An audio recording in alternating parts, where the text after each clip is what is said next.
I'm Elaine Sims. I'm on the campus of St. Catherine's College here in the conference room at the Emily Hunley Library.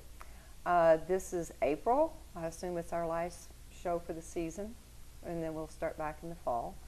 I have with me a most interesting man in every way. I got to interview him one time and just said, let's have coffee. Dr. Oglethorpe is, well, what do you teach here? I know you teach. I teach physiology and anatomy. Physiology and anatomy. Yeah. Okay. What is your background to teach that? What you're now obviously a PhD. So yeah, I have a bachelor's in biology. I have a master's in zoology, and I have a PhD in medical physiology. What is zoology? Zoology is the study of animals. That's what I thought. Yeah. So, do you use that in classes here? I guess you compare. Yeah, I guess there's comparisons. Interesting. I teach some biology courses too. I teach. Is that a normal? Is that a normal sequence of how people do that to become what you do? No. Okay, you just did it. Okay. That was the path I took. Okay. Where did you go to school? I went to school first back home, University of Ilorin, in Nigeria. Then I came over here to Wayne State University. Wayne State, okay. Detroit, Michigan. Okay. To do a PhD in human, or what they call medical physiology. Was that a privilege to be able to come to America to do that? How does that work? How do you come from Nigeria to America to go to graduate school? After my master's back home, I tried to do a PhD there, but the university where I wasn't equipped to do doctoral programs in human physiology or medical physiology. So I applied to Wayne State University, and they gave me admission, and they gave me. Did you mind telling, how old were you when you did that? I was 33 then. 33. Did your wife come? Yeah, my wife did. Nigeria? My wife and children did. Okay, so you had children at the time when you came to do that? I did. So was it a scholarship? I don't know how you do. What do you do in graduate schools? Fellowship, scholarship? I had a scholarship first, then I had a fellowship. I had a scholarship for the first year. Then I have a teaching assistantship, fellowship sort of thing for the next 2-3 years. Sure, and I should have known that. But anyhow, it explains it because you get to work and help to pay for some of your school. Yes, I proctored labs and things like that. When you came to America to go to graduate school at Wayne State, did you think you'd stay? I mean, was that always kind of in your plan, or you just didn't? No, sincerely speaking, I didn't think I would stay. That's the thing. I have this affiliation with my school back home, with my family back home, that it never crossed my mind that I want to stay this long away from them. But when I came here, and after my PhD, I discovered that I needed some lab skills, some laboratory skills. So I had to go do a postdoctoral program at University of Louisville. What kind of skills? Postdoc. Okay, postdoctorate. In what skills, though? Laboratory procedures. Yeah. Okay. So that was at University of Louisville Medical School. Okay. So it was there while I was doing this that I got a call from St. Catharine to say whether I could help them teach a couple of courses. And I did. And I was supposed to do it for 1 semester. Then it is stretched to 2 semesters. Then now it's 13 years later. I'm still here. There you go. Oh, when I got to interview you the last time, I had heard about Dr. Oglethorpe for years, and I had never gotten to meet him. Most interesting gentleman, most interesting. Thank you. Your wife, you live in Louisville, I guess, since you started out there. Your children are grown, or no? They are grown now. Okay. My last one is 21. Okay. Do you go home to Nigeria? Yeah, I do. Okay. I do. Do not as often as I would like to. Sure. My mother is 90 now. Wow. My mother will be 90 in December. So at that age, you wish you see her more often. But thanks to modern technology, I get to talk to her every weekend. Good. Yeah, every weekend I have to talk to Mommy. Do you do the FaceTime thing? No, I've not done that. Yeah. Because I'm not too sure it will work very well. She might not be able to do it on our own side. Sure. Sure. But she's satisfied with hearing my voice. I think that will suffice. Absolutely. You know, yes. When your children grow up, no matter what age they are, as our goal from 27 to 44, but you take whatever you can get. Exactly. Because every little bit of contact is a blessing. Everybody's busy. I agree with you. Everybody's busy. Well, we're here to talk. Well, when you were here before, you had another book. Yeah. And at the time, you were working on this book, Yes, right? Yes. And the book is complete. It's called The Parable of the Lost Shepherds. Yeah. Interesting title. Let's talk about that. Your first book was about? My first book was virtually about man's inhumanity to man. The way we treat ourselves, the way certain people were treated in a particular war, especially the women in the war.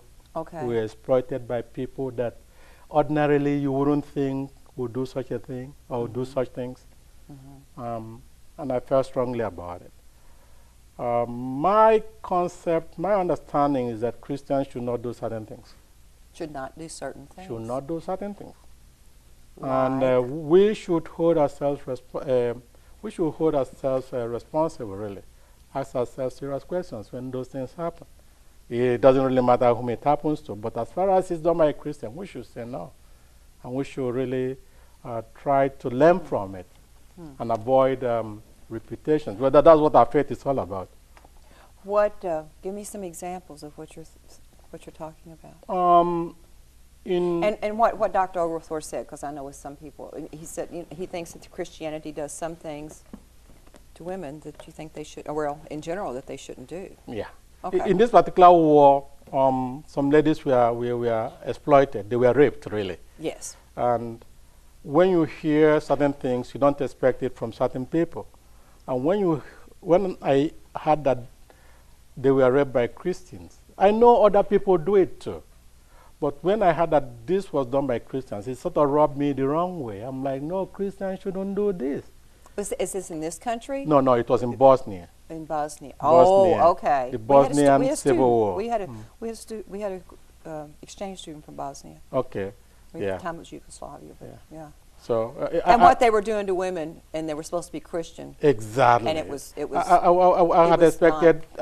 had expected something completely different from them, and I felt it should be talked about. That we should hold a dialogue. Really, Christians should hold constant dialogue with themselves. Say, does this look right? Does this look right? We should do this differently. We should be different, really, in the way we carry on. Well, and I hope our audience doesn't take this wrong, but it is a male-dominated world, and women aren't given the credit. Is that fair for me to say? It is fair for you to say. It is fair for you to say. But in the end, too,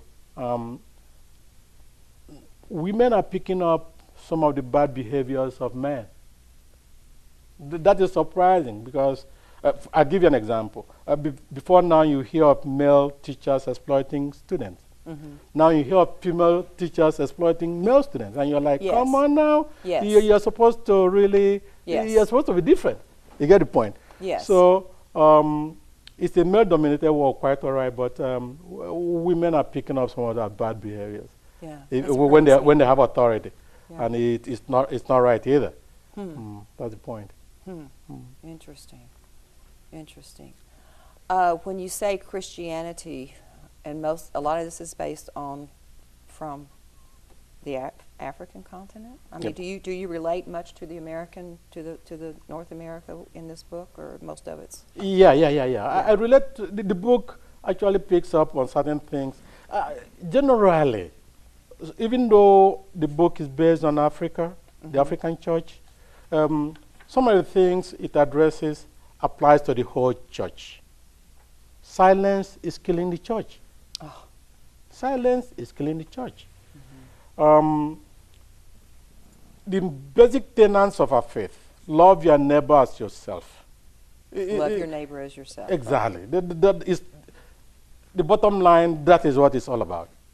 We may love God till the second coming of Christ, but the manifestation of that love for God is the love for neighbor. And I don't think we Christians really treat our neighbors very well. I see what you're saying. That's the point. And I wrote this in the African context because the church in my part of the world is struggling. It is difficult now to tell the church from the general from the population, from the general society. Because what obtains in the society, some of those things obtain in the church too. And sometimes even at worse levels. So it's like, no, the church leadership in particular should know better. Yeah. Well, and I love your neighbor as yourself. I think that's pretty complicated because I think some people think it's selfish to love yourself. I think especially as a child, growing up as Catholic. And then you get to the point where you think, if you're a true expression of the God that made you, you're not God-like, but you want to be the best you can be. And there's nothing wrong with that. Nope. And if you're the best you can be and not feel intimidated by the things that you can't do, it's a lot easier to love your neighbor as yourself because you don't need to, am I making any sense? Yeah. Don't put limitations on yourself on how good you can be. Exactly. But always know that it's ultimately love your neighbor as yourself. So you've got to love yourself to love your neighbor, to be kind. Exactly. Be content with what you have. Right. Be content with what you are, whom you are. But pay attention to how you relate with your neighbor. Okay? Don't do to your neighbor what you wouldn't like him to do to you. Right. And back home, I've seen a society change completely. My society was more at peace. My village was more at peace when most people were traditionalists than now that most people are Christians. And it's a paradox of some sort. I had expected that if you become a Christian, you become more peaceful with your neighbor. Exactly. Okay, that the followers, we who claim to be the followers of the Prince of Peace, must at least leave a trail of peace wherever we go. So that when somebody meets you, someone will say, this is a very peaceful person. Yes, So something is just different about this person that, tell me, why are you so peaceful? But back in my own neck of the wood, Christians have, especially the Pentecostals, I have to say that, they are sort of vengeful. It's as if they think they're better? Yeah? They think they're better. Yeah, but even more so, they don't forgive people. They don't forgive things. And you're like, come on. They don't forgive people. Nope. So if you're not like me, you're not right. It's a big problem. Okay? When I was there, I keep hearing people accusing people of terrible things. I'm like, come on now. The person you are accusing is not here. Yeah. This person cannot even defend himself. How are you sure that this is true? Or the Spirit told me. Hello? Never, and I've learned this tell my children, never to say anything about anybody that you wouldn't say in front of their face. The Spirit told me. I'm feeling the Spirit telling me this.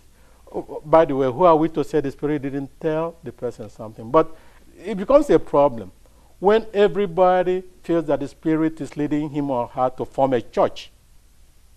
So you have a multiplicity of churches all over the place. And everybody is a minister. And every minister is prophesying.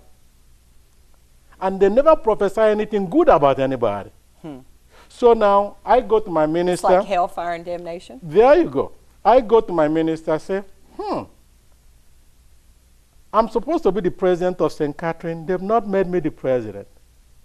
And my minister will now pray and say, somebody is stopping your promotion spiritually.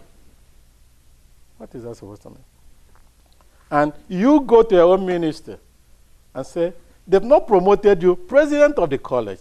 And your own minister will say, aha, somebody is stopping your promotion spiritually. Come on now, which one is the truth now? So who is the person stopping my promotion spiritually? I suspect you. Who is the person stopping you? You suspect me. So everybody's a suspect in this spiritual warfare. That is a little paranoia there. Not a little, a lot of paranoia. Yeah. So that's the problem. And that's the big, big problem. And the issue of money. Money, money, money, money, money. You go to the church, 3, 4, 5 offerings. Sow seeds. And it becomes a money gathering venture. A pastor has a Lamborghini, has a Rolls Royce. But there's somebody in the church that doesn't have food to eat. Sure. And you're like, there's something wrong in this. Yeah. Okay? The Bible said that if you have 2 coats, you should give one to your neighbor. Well, this pastor has 2 cars. Shouldn't he give 1 car to his neighbor? He wouldn't do that. Well, there was a phrase that I remember from many years ago, and my husband would be the only one that remembers who said it, but it was someone, and he said about a church, it was pay, pray, and obey all in the right order. And they rhyme. Yeah. Pay, pray, obey. Now tell me, somebody comes new to a church, and the only thing he hears is about money, money, money. The person doesn't come back. So, and people keep saying, oh, this denomination is rising, this one is falling. I'm like, hey, what do you preach there? What do you do there? Do you take care of the weak ones in your midst? Do you look after those who cannot look after themselves? If you do that pretty well, I believe people will come. So we're talking about Christianity in Nigeria. Yeah. When was Christianity introduced into Nigeria? Pretty early, I believe in the 18-somethings. Okay. And what were the missionaries? Who brought it in? The Catholics, I believe, came first. Okay. They came to Lagos area. Then what people call the Episcopalians, but we call them Anglican. Anglicans. Okay. Then the Methodists were there. Then the Presbyterians were there. Okay. And they were competing against each other, but in a very friendly way. So the Catholics would come to Springfield and build a school. Then the Anglicans will go to Lebanon and build a school. The Methodists will go to Boston and build a school. Yeah. Because through the school, the children and the parents will get to come to their church. And the Anglican will now build a hospital. The Catholics will build a hospital. Sure. So they were socially very functional. Yeah. Without the missionary schools, I wouldn't be here. I wouldn't have gone to school. So there's no ministerial association where the ministers work together? And the only thing I'm thinking of is like in Springfield, we have a ministerial association. I think they meet once a month, and I know. But that is now. I don't know whether they did that, say, when the church came to America. Okay, sure. Say in 18-something, 17-something. I don't know whether they did that. No. That's true. I believe that now the churches back home do that. But I hear mostly about the Pentecostal groups, but I think there's a general association of Christians. I believe so. And that's where I don't really know what they do there, because I would have thought that they should discuss doctrinal issues here. If a church is out there to make only money, they should be able to discuss it in that association. Sure. It is not right to be collecting money from people this way. Open books. I mean, know what's happening. If a minister or a founder of a church is living above his means, I believe they should tell him, your life is a bit out. Well, and I'm sure you've witnessed while you've been in America, these people that have done this, these evangelists that are on television, and then they all, I'm going to say, get busted. And, they're multimillionaires, and then, and it comes up with that. If you want to give money to charity in America, who's safe to give money to, and what is it used for? If someone calls me and asks for a charitable donation, I say, how much, it's just like I collect for the American Heart Association. I said, how much of this money goes into hearts research? Okay. And if people can't answer that question, I say, well, we don't need to continue this conversation. Now think about it. Should it be a question, really? If a church calls you for money, should you be suspicious of the church? Is it normal? You shouldn't be. Exactly. It should be second nature for us to say, this is a church, so you should trust the church. The question now is the church trusted now? People don't trust the church. People don't trust leadership of the church, and that's the problem. Yeah. The church should strive to redeem itself. The church is struggling, and struggling big time. And actually, that's the premise of the book. is that suppose God were to send a prophet today to talk to the church. Whom will that prophet be? And what should be the message? That's the premise of the book. We know God sent Elijah, God sent John the Baptist. Suppose God were to send a prophet to the church now. Whom will it be? Who would it be? And what should be the message? And who's going to listen? Well, who's going to listen? I mean, yeah, I mean, being Catholic, I think of, Jesus Christ, but I mean, it was tough. And then, it wasn't really that the Catholic Church was established as a real as the Catholic Church until Constantine, and he wanted to rule the empire, the Roman Empire. So it was about money. My take is that the prophet should really talk to church leaders, preach to the preacher, who are the shepherds here, because the shepherds are really lost. So the parable of the lost shepherds, it's the shepherds who that makes sense. The shepherds are the sheep who are the leaders of the churches. Exactly, they are lost. And they're lost. They are completely lost. They're lost. And if you listen to some of them, you know that they are struggling. They're struggling to balance the faith. I was reading about the minister that wanted the congregation to contribute $35 million to buy a jet plane. Yeah. Okay? Today it said that Satan is trying to swallow his name. Well, you should have thought about that first. Okay? You don't get $36 million to buy a jet plane when the church congregation is struggling. And I think sometimes people set up the shepherds as hierarchy, and they see themselves as below that. There you go. Which is why I said that silence is killing the church. People in the church should not consider the pastor or the minister as the chosen one. And ministers should not place themselves to look as if they are the chosen one. No. If you read the Bible, Paul chastised Peter. Peter went to Antioch, the church in Antioch. And he was eating with the Gentiles, right? And when some Jews came from Jerusalem, Peter pulled away. Peter didn't want the Jews from Jerusalem to know that he, who was a practicing Jew, was eating with the Gentiles. And Paul said no. Paul did not only rebuke Peter. Paul wrote a letter to the Galatians. The complete different church said, look at what Peter did. And I rebuked him. So there wasn't this hierarchy of Peter, who Christ said, you will be the rock, you will be the foundation of the church, right? Here was Paul rebuking the very foundation of the church on which the church was built. Say, you did wrong. If you go read Peter, Peter goes down and said, the teaching of Paul is difficult, but it is true. Peter didn't say, who is Paul to tell me what to do? Peter was a loose cannon. There you go. There you go. But he said, oh, Paul was right. Maybe he wasn't talking in context of Paul rebuking him, but he said Paul was right. But keeping your mind open to thinking that you're not always right. Yeah. And that is where humility comes in. The leaders of the church should be humble enough to say, we are not perfect. We are not always right. Please come and talk to me. Right. Okay? Because I know of a pastor, for example, that somebody went to talk to, say, so-and-so thing you said is not biblical. And after talking to him, the pastor said, really? Oh, and the next service, this pastor came and said, this thing I told you wasn't altogether right. So person brought it to my attention. That's what the church should be. Yeah. Okay, so that all of us will learn together. And the church will be a hospitable, friendly place for all to be. Right. Otherwise, it becomes virtually the government of the world. And look at what is happening in the world with their government. It's a mess. And the church itself is virtually turning that path.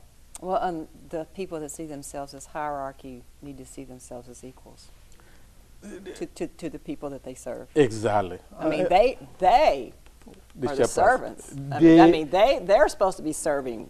And Christ made it very obvious when he went to wash the leg of the disciples. Wash the leg. The Pope did it on Easter, right? The Pope washed the legs. And even of females. Even of females. Even of females. Yeah. Even of females. Yeah. Okay. So the ministers should serve. And they should forget about this world thing. They should forget about hierarchy. And they should be very careful of titles. because I read about the titles of the bishop is called My Lord. I think the cardinal is called His Eminence. Yes. Those are titles that virtually create the impression that they are not humble. Well, and when I was young, it was Monsignor. Monsignor. Monsignor. What does it mean? Well, I just thought he was the next person closest next to God. You see, that's He the walked in, and I felt like the whole floor elevated. Yeah, they should be careful. I don't think that many of them really want those titles, but it was given to them by the system, and many of them don't really know how to wriggle out of it. I know of a pastor who said, "Don't call me pastor. Don't call me pastor. Call me my name." Well, Okay? I say this often, and I guess I can say it on television, but I think sometimes the church is everything Jesus didn't want it to be. Some of it is. That is why you must speak up. That is why people should speak up. At least, that's why I like St. Catharine. I like the sisters. If you talk with them, they want dialogue. The Dominican Sisters, I keep hearing dialogue. Let us talk about it. Yes. It doesn't mean anybody's right or wrong. Yes. Even some of the things I raised, some of the issues I raised in the book, it's not that as if I have a clue. It's not as if I believe that all of them are right. Yeah. But that you have all the answers. No, you don't no, believe you no, have no, all no, the no, answers. but But it's no. questions that should be raised. Those are questions that should be discussed. raised. Okay? Those are questions that, in my own part of the world, for example, people believe so much on voodoo. The church also believes in voodoo. And the church spends so much time talking about it. But, like I told some of them, I said, you said that their God is powerless. And you believe that the product of this God is powerful. There's a conflict. You say there. that God is powerless. No, their God, the God of God. the traditional God. You said that the traditional God is powerless, right? And those who follow this traditional God made voodoo. Now you believe that voodoo is powerful. There's a conflict there. Yes. It's either their God is powerful or it is not. And if you're afraid of voodoo, you're also saying that God the Father, the Almighty, cannot protect you from it. Now, if you make that argument, doesn't it mean that He is not the Almighty? And they don't see it in that light. They are like, yeah, the voodoo is powerful. Well, if you say voodoo is powerful, please acknowledge that their God is powerful. That God is powerful. Yeah, yeah. And you say, they say, no, their God is not powerful. The local God is not powerful. Oh, make up your mind. You get the point. Interesting. So it's the type of argument that the church should have in every place, because the problems of the church in my country is different from the problem of the church here. Okay? And it's different from the problem in the church in, say, Russia. Now, how do you hear about? I know we're going to have to cut this off.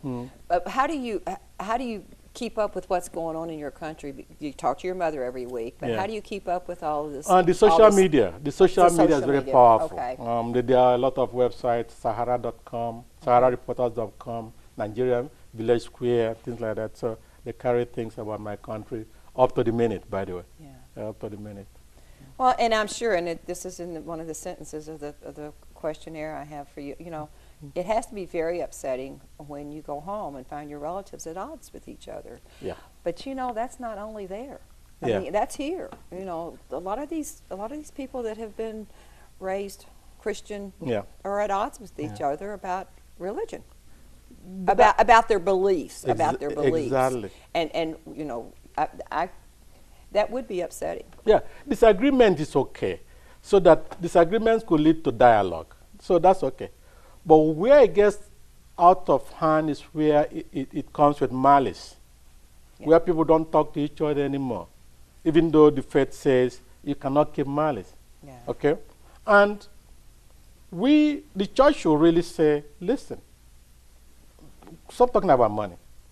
If anybody comes to give an offering, you say, if you really have a problem with anybody in your family, in your work, please go and settle it first before you give your offering. Go settle some of these malicious disputes. The church should try to create a society at peace. And part of what the Bible wants people really to do is come to the church with a clean heart. Well, it's interesting. What does it take to be a member of a church? What does it take to be a member of a church? You give money. Exactly. That You is start why. giving to the collection. That basket. is why money is killing the church. Yeah. Money is killing the church, Interesting. and the church Wow. should take money out of they should take money out of the church. Well, They I should take money think out of the church. your book comes at a very timely. How long did it take you to write this book? It took me a very long time, really. But I wrote this one, left it, then I wrote the one I published, then I came back to it and finished it. Well, it's very interesting that it's coming out now with the, being Catholic, the new Pope. Yeah. It's very interesting. You came out at a great time. And the Pope is in the book, by the way. Okay. You came out at a great time. His name is there. The Pope is doing great. He needs to really take the church to a completely different level, because not only the Catholic Church, by the way, he should take the whole church, the whole Anglican, because all the churches are struggling. All of Christianity. All Christianity is struggling. They need a strong leader to take them to greater heights. Well, America's a better place for having you. We thank God. And I know St. Catherine's is. I enjoy talking to you so much. Thank you. If our viewers have a hard time with the accent, go back and watch this again, because it has a lot of substance. I speak funny. We're living in the center. we're literally living in the center of the Holy Lands of Kentucky. Lots of Christianity here. Okay. In many aspects, and I think as we get older, a lot of us see exactly what you're saying. When you're young, you do whatever you're told to do. You do whatever you're told I to do. would be a good Jew if I was born Jew. I'd be a good, I'm a good Catholic Exactly. if I was born Catholic. So Exactly. you learn. Exactly. The book is available on Amazon.com. Amazon.com. Is it available in our library? If it's, is it here in the library? Or? I will leave some copies with them. Okay, okay. The Parable of the Lost Shepherds, I'm just going to say Dr. Oglethorpe. I'll let you say the rest of it. Massimo Caffo. Okay. Very interesting. Thank you. What a treat to have you today. It's I was always looking forward. And we talked about this book. Okay. It's been 2 years. 2 years. 2 years ago. So thank you. And I envy your students. I'm grateful. I'm sure they have, you enlighten. You make their lives, you make them think. It's a pleasure working here. It's a pleasure working here. Thank you, Dr. Thanks a Oglethorpe. lot. Thank Thank you. you a lot. Thanks.